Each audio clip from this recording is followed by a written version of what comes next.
आप लोग? आशा है आप सभी स्वस्थ मस्त होंगे और आपकी पढ़ाई भी अच्छे से चल रही होगी। स्टूडेंट्स, जैसा कि पिछली क्लासेस में हमने सीखा कि अंग्रेजों के द्वारा बनाए हुए शैक्षिक कानून क्या थे और उनका क्या प्रभाव पड़ा, तो आज हम पढ़ेंगे राष्ट्रीय शिक्षा के कुछ आंदोलनों के बारे में, या भारत में शिक्षा का क्या प्रारूप रहा और भारत के लोग किस प्रकार से शिक्षा चाहते थे। तो सबसे पहले बात करते हैं राष्ट्रीय शिक्षा आंदोलन की। तो 20वीं शताब्दी के प्रारंभिक वर्षों में राष्ट्रीय आंदोलन का जो था वो बीजारोपण हो गया, और इस प्रकार से जैसे जैसे राष्ट्रीय आंदोलन बढ़ रहा था वैसे वैसे शिक्षा के राष्ट्रीयकरण व स्वदेशीकरण की मांग भी बढ़ती जा रही थी, और भारतीय शिक्षा के अंग्रेजीकरण के विरुद्ध भी बातें निकल के आ रही थी। जैसा कि हम जानते हैं कि जो पुरानी चीजें थी, जो पुराने जैसे मैकॉले थे, वुड थे, और इन लोगों के जो सजेशन थे वो इस प्रकार के थे कि अंग्रेजी शिक्षा को ही बढ़ावा दिया जा रहा था, तो उसके खिलाफ यहाँ पे बात होने लगी। श्रीमती एनी बेसेंट महोदया जो थी, उन्होंने भारतीय शिक्षा के अंग्रेजीकरण की निंदा करते हुए कहा कि राष्ट्रीय जीवन और राष्ट्रीय चरित्र को अधिक शीघ्रता और अधिक निश्चित रूप में निर्बल बनाने के लिए इससे अधिक उत्तर उपाय और कोई नहीं हो सकता कि बालकों की शिक्षा पर विदेशी प्रभावों और विदेशी आदेशों का प्रभुत्व हो। तो इस प्रकार से वो बिल्कुल इसके विपक्ष में हो गई। राष्ट्रीय शिक्षा का जो स्वरूप था या उसके सिद्धांत थे या उनकी विशेषताएं भी आप कह सकते हैं, तो किस प्रकार से थी।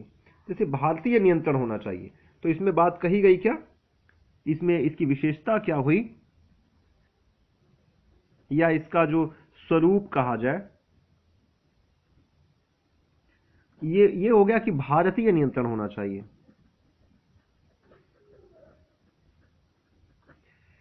और स्वदेश प्रेम की शिक्षा हो, ऐसा ना हो कि हाँ आप अंग्रेजी सिखा रहे हैं केवल, तो अंग्रेजी सिखाएंगे तो बच्चा तो अंग्रेजी के बारे में ज़्यादा इंटरेस्ट लेगा ना। तो ये हुआ कि नहीं भाई, इसमें आपको स्वदेश प्रेम सिखाना होगा। और स्वदेश प्रेम कैसे आएगा? स्वदेश प्रेम तब आएगा जबकि आप भारतीय चीज़ों के बारे में सिखाएंगे और भारतीय शिक्षा का महत्व उन्हें समझाएंगे। तब शिक्षा का आदर्श होना चाहिए।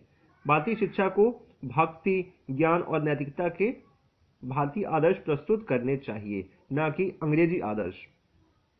ब्रिटिश आदर्शों की समाप्ति होनी चाहिए। तो आप ये कह सकते हैं कि आदर्श, और वो आदर्श कैसे कि भारतीय आदर्शों को महत्व दिया जाए और ब्रिटिश आदर्शों की समाप्ति की जाए। पाश्चात्य शिक्षा पर जो है बल दिया जाए। तो राष्ट्रीय शिक्षा आंदोलन के नेताओं ने भी यह भी अनुभव किया कि पाश्चात्य शिक्षा को भी दिया जाना चाहिए। जैसे लाला लाजपत राय जी का कहना था कि यूरोपियन भाषाओं, साहित्य एवं विद्वानों को भारत में प्रोत्साहन न देना मूर्खता व पागलपन होगा। ऐसा क्यों हुआ? क्योंकि यदि हम पाश्चात्य लोगों के साथ में रह रहे हैं, अभी अंग्रेजों के साथ में हमारा किसी प्रकार से सामना हो रहा है, तो हम इनका सामना अच्छे से तब कर पाएंगे, या हम इनके ईंट का जवाब पत्थर से तब दे पाएंगे जबकि हमें ये चीज़ें भी समझ में आती रहे कि हाँ भाई हमें इनका जवाब देना कैसे है। तो हमें भी अंग्रेजी आनी चाहिए और इनके कल्चर के बारे में हमको भी थोड़ी जानकारी होनी चाहिए। भारतीय भाषाओं पे बल होना चाहिए। व्यावसायिक शिक्षा पर भी बल दिया जाना चाहिए, और व्यावसायिक शिक्षा के बारे में तो महात्मा गांधी ने बहुत कुछ कहा है। उन्होंने ही यह कुटीर उद्योगों की बात सबसे ज़्यादा प्रबल ढंग से कही है कि लोकल लेवल पे, स्थानीय स्तर पे व्यावसायिक शिक्षा बच्चों को दिया जाए और उस व्यावसायिक शिक्षा का प्रयोग करते हुए अंग्रेजी प्रभुत्व का अंत कर दिया जाए। अब यदि हम राष्ट्रीय शिक्षा संस्थाओं की प्रगति के बारे में बात करें, तो 1905 ईस्वी में बंगाल विभाजन से पूर्व संपूर्ण जो है वो था, जो 1905 में जो बंगाल विभाजन हुआ उसके पहले तो ठीक है, फिर भी ये सब चीज़ें तो चली रही थी, लेकिन उसके बाद में असंतोष की लहर बहुत ज़्यादा हो गई। अलग अलग जगहों पे बहुत ज़्यादा इसके अंग्रेजी शिक्षा के बहिष्कार होने लगे, और इस प्रकार से क्या हुआ कि 11 पश्चिम बंगाल में और पूर्वी बंगाल में 40 हाई स्कूल स्थापित कर दिए गए। इसके अलावा कलकत्ता में टेक्निकल इंस्टीट्यूशन की स्थापना हो गई। 1901 में रविंद्रनाथ टैगोर ने शांति निकेतन में एक ब्रह्मचर्य आश्रम खोला, जो आगे चल के विश्व भारती के नाम से विख्यात हुआ, और वृंदावन एवं हरिद्वार में गुरुकुल स्थापित किए गए। आर्य प्रतिनिधि सभा के द्वारा।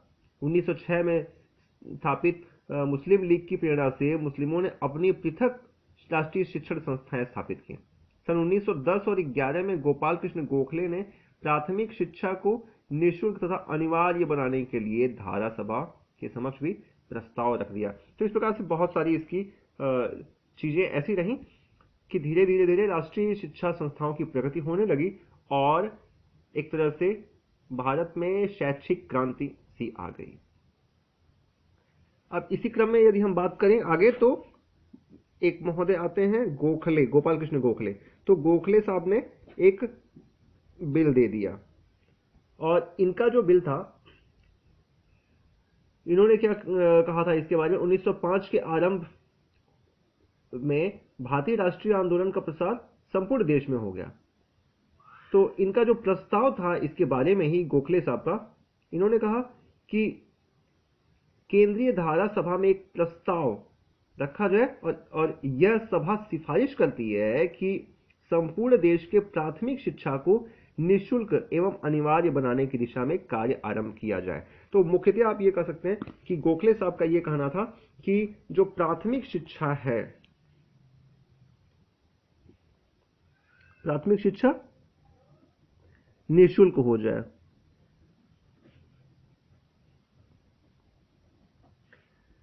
और सरकारी तथा गैर सरकारी अधिकारियों का एक संयुक्त आयोग शीघ्र ही नियुक्त किया जाए ताकि वो इस चीज को सुनिश्चित करें।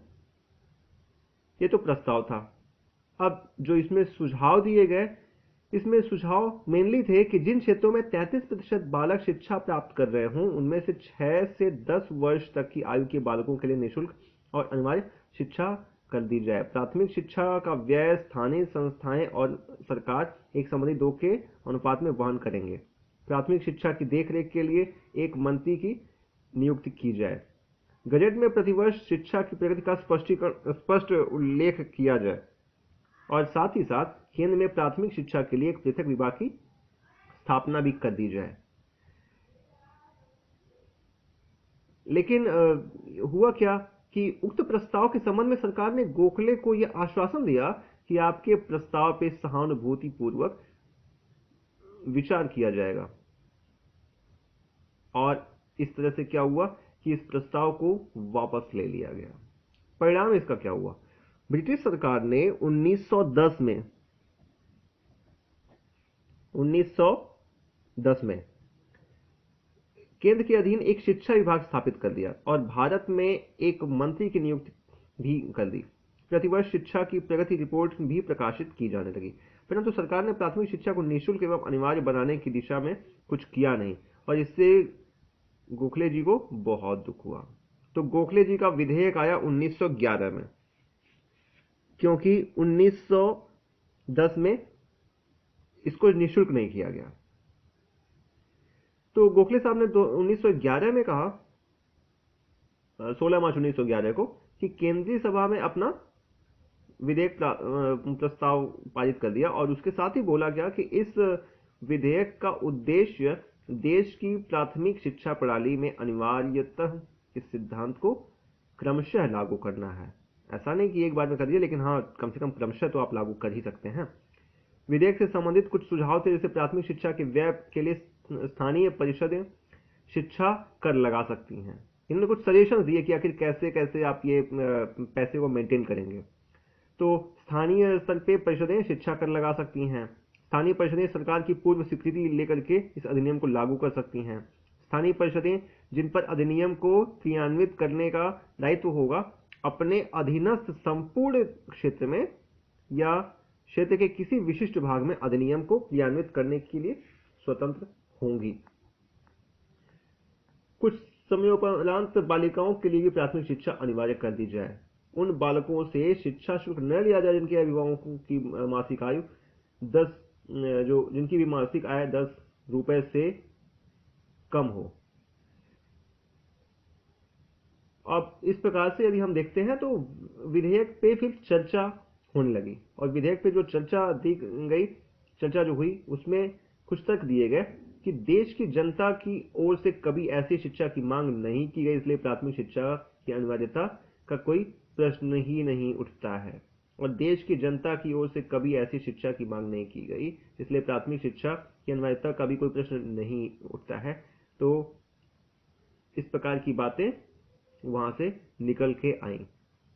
विधेयक को अस्वीकृत कर दिया गया इन सारी बातों को रखते हुए। गोपाल कृष्ण जी के असफलता के कुछ कारण थे, तो इनकी असफलता की क्या कारण थे, आखिर इनकी बात को क्यों माना नहीं गया।